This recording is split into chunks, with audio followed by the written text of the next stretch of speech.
All right, New Era Wrestling fans, let's talk about Season's Beatings at Mile High Comics on December 4th. To start the night off, The Hobbit came out and said one of the greatest things he's ever said, which, since everything else he's ever said has really been terrible, that puts this in a list of one. Joe Cool, welcome back to New Era. It's about time you got back to work. You need to continue doing your duties. We've let you be lazy for long enough. All right, opening match was Austin Reddick versus the Bearded Lady. The Bearded Lady started trying to get that kiss early on in the match, and Austin was just not having it. They went back and forth for a while. The Bearded Lady got a kiss onto Austin's hand. Bearded Lady sat on Austin's face for a 2 count pin attempt. Austin got to the corner. Bearded Lady came in for a kiss. Austin yanked Maddie into the way. Hey, Maddie, that's probably more than what you deserve. I hope you enjoyed that. Bearded Lady went for a Bronco Buster.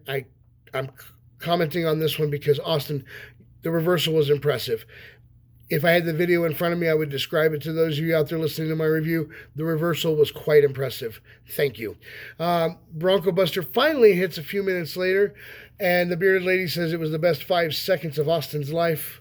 Finally, the Bearded Lady does get that kiss from Austin Reddick, pins Austin for the 3 count. Up next, Fuji Brown and Brumach take on the Black Ops, Eric Angel and Damian Payne.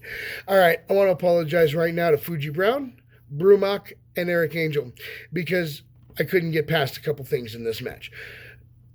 First off, one of the only things that bothered me on the entire card was the tag team maneuver by Black Ops. And Eric, it wasn't you.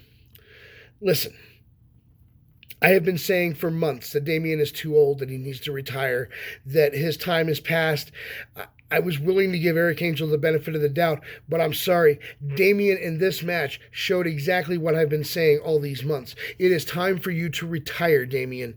Your time is done. You are no longer safe in that match. And when you guys went for the tag team maneuver, the timing was off, but on Damian's end, not on Eric's. Eric hit perfectly. Damian, it is that time. So my apologies to Fuji Brown, Brumach, and Eric Angel because you guys got stuck with the oldest man in the business. I'm sorry. After the match, Jacob Thorne showed up with a chair, attacked Eric. What happened to your partner? What happened to Damian Payne? He's supposed to have your back, right? The refs were unable to stop Jacob Thorne. Finally, Jacob Thorne took off on his own, and poof, like magic, Damian Payne returned. Yeah, that wasn't magic. The guy was gone. He didn't have your back. I'm sorry. I have faith in you, Eric Angel, but I cannot have faith in your tag team partner. Up next, Matt comes out, introduces Cody. Listen, I love what these guys are doing.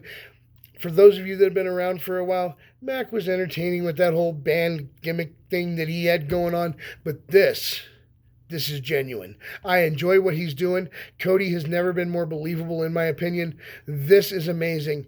He took on Logan Austin. You know that's going to be a high-flying, tough match for both men, and it was. They went out there and put on a clinic.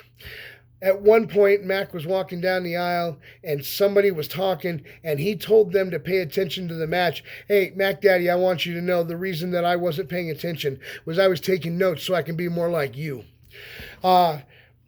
This went back and forth. Logan got back into control, displaying his strength. Both men were exchanging blows in the middle of the ring. Cody finally got the advantage. Logan hit a power move. Cody hits the reversal. And finally, Cody fakes a knee injury. Cody got injured, and when Logan came in, he summoned all of his strength and he pinned Logan, and it was amazing. Nobody I've ever met has fortitude like that, overcome that knee injury. That should have put him out of the match. Good for you, Cody, for finishing that match with a knee injury. After the match, Mac and Cody offer Logan a spot in their organization. Everybody thinks Logan walking out was his answer. I disagree. I think he's taking some time to think about it. Logan, you should join these guys. I think it's the right place for you. Up next, we have the 5280 title on the line. Maddox versus Noel. Dishonest Pat was refereeing this, so you guys were set up from the start. Jason Noel came out showing off everything he's learned since he stopped patronizing the audience, and he hit Maddox before the match even began. Listen, if you can get a surprise attack in on Monster Zero, you probably should. This match was beautiful from beginning to end. Jason Knoll retained that belt. Hey, Dorian Maddox, I'm telling you, at some point you might get his lucky number. Unfortunately, it was not tonight. The fans are out there accusing Knoll of cheating. I don't know what they're talking about. I didn't see anything. Dishonest Pat didn't see anything. And you know if Dishonest Pat sees it, he's going to say something. But the important thing to remember is if Dishonest Pat didn't see it, he can't call it. That's how that works. Right after intermission, Santa came out. I know a lot of you were excited about that. He's giving out candy. Next thing you know, Joey Kincaid and the Doctor were up at the top of the ramp, and they started running their mouth at Santa. Santa's Junsu? Oh, no wonder I keep getting told I'm getting chopped for Christmas. They were running their mouth, and the next thing you know, Miss Stacy joined Junsu. She got up there, and she told the Doc just what she thinks of him, and I'm sorry, Doc, we all think it. All of us, the whole audience. And the audience and I are not normally on the same page, but this time we are. The Quack decided to threaten Miss Stacy of all people. Bad idea, Quack. Don't do that. Junsu returned the favor by threatening the Quack with his hands. And here's the real question, which I'm going to answer in this. Did Junsu get his hands on the Quack? Stick around. That answer's coming later in the night. So up next we have Bruce Rogers versus Hunter. For those of you that were there last month, you know that this match is a rivalry that started last month at the end of the tag title match. So this match is already hot and heavy. There's a grudge going on here. Hunter is amazing in that ring, and he was throwing everything he had at Bruce. Bruce was taking a beating, but he was standing toe-to-toe the entire time. I know that we have called Bruce a schmuck in the past, but damn, that dude can take a beating. He took that beating. He gave as good as he got. You know, it was great. But in the end, Bruce got the reversal and pinned Hunter. At least he didn't grab your butt flap. All right, up next we have Daddy Doom versus Tyra Usame. This was a great match. I cannot speak highly enough about Daddy Doom in that ring. Tyra is amazing. I wanted to award this match of the night because it was so damn good. But I can't, and you'll find out why here in a little bit. But these two went out there and they blew the roof off. Those great matches in the first half paled in comparison to what these two did out there. Great job, ladies. Keep it up. One of these months, you're going to get the match of the night. I guarantee it.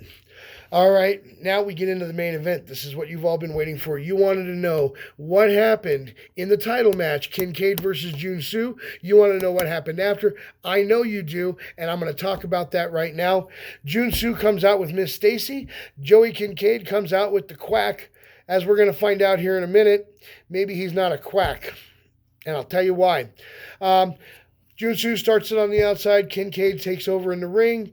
Quack runs away. Oh, we're looking at the wrong foul. The Quack is not a duck. The Quack is a chicken. From now on, your name is Doc Hen. All right? That's what I'm going to call you. That's what you deserve. But he came back. All right. You're still Doc Hen because you're a chicken. Especially since you were running away from Miss Stacy. Listen, you should be afraid of Miss Stacy. If she gets her hands on you, you're in a lot of trouble. Maybe not as much as if Junsu gets his hands on you, maybe, but you're in a lot of trouble. It's a brutal rivalry in the ring. We knew this would be. These two have worked together for so long that they know each other so well, and they delivered this match above and beyond. You just can't imagine how good this match was. If you weren't there, you missed what was probably match of the year. I'm sorry. This match was amazing. They knew each other's moves before each other could throw them, and they were still taking beatings from each other. Junsu was trying to beat some sense into Joey, and Joey was trying to retain his title. Classic match. Every time Doc Hen tries to interfere, Miss Stacy runs him off, which is a good thing. Both men went to hit each other at one point. They took Skylar out. Poor Skylar, man, that could not have been fun. I'm sorry for you. I have felt these two throwing hits. I know it hurts. Shake it off. You'll be okay. Pat came down just in time to see Doc Hen kick Kincaid. He kicked Kincaid. The chicken is getting involved. Pat disqualifies. Had to call a disqualification. He didn't have a choice. Technically, because Doc kicked Kincaid and Pat called a DQ, that means Junsu's disqualified. But no matter who was disqualified, that means Kincaid retains the belt. That wasn't a stipulation that was added. Maybe it should have been, but it wasn't. Clipboard goes up. Junsu ducks it. Kincaid takes the hit. Doc Hen yells at him and hits him again. Pulls the syringe out of his pocket to use on Kincaid. Junsu stops him. And it's the time that we've all been waiting for. Junsu ripped the shirts off of the Quack, the Doc Hen, and choppy all night long. You should have seen it. Hamburger meat. That's the closest thing you can compare it to. Miss Stacy got to throw hands. She even got to throw the Doc out of the ring. But that didn't come until after he tried to climb out on his own over the top rope, and Junsu yanked up on those ropes. And if you're straddling the rope and you're a guy that's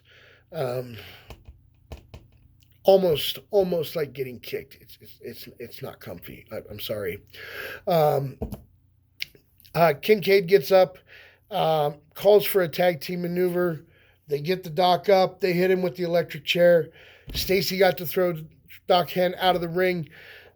It was a wonderful culmination to a great story. This match right here is your match of the night. I hope you guys that were there enjoyed it. If you didn't, perhaps you should go see Doc Hen, get your head examined, because this was the match of the night. This was the best match that I have seen put on at New Era in a while, and there have been some amazing matches. Let's talk about Wrestler of the Night. I got to award that to Cody. Cody, I love what you're doing. Keep this going. Mac Daddy, you're awesome. Love your work as well. Finally, even though he didn't appear, unfortunately, the other refs just didn't meet the expectations. So once again, your Max Magius Referee of the Month, Crummy James Crumston. All right, guys, we will see you next month for New Year's Bash, emanating from Mile High Comics once again. If you don't know the date, I posted all the dates for upcoming shows. Don't forget, ticket prices are changing after the first of the year. Check my post. It is in the New Era Mafia group. You guys have a wonderful night, and I'll be back to review New Year's Bash.